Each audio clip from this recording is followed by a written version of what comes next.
На 20 дена пред старт на учебната година, здравствените и образовните власти имаат план, ама немаат стратегија за тоа дали и како ќе седнат учениците во училишните клупи.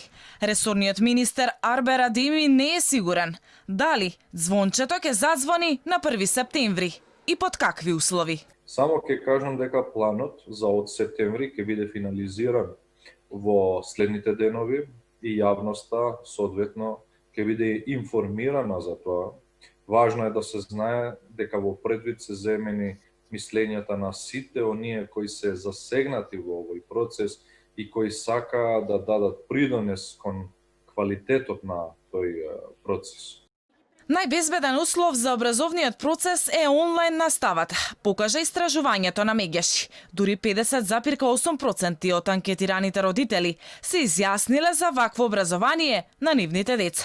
Од друга страна, 44,7% се за комбинирана настава. Интересно е дека голем дел од родителите го поддржуваат она што во јавноста кружи методот на комбинирана настава, но има едно големо но, се потенцира на секој одговор од прашањето само доколку е тоа гарантира здравствена безбедност на нивните деца. Генерално ставовите на родителите се дека не достига физичкото присуство. Инаку истражувањето од МОН, Бирото за развој на образованието и УНИЦЕФ покажало дека за отворање на училиштата се над половина од речиси 10.000 анкетирани директори, наставници и родители.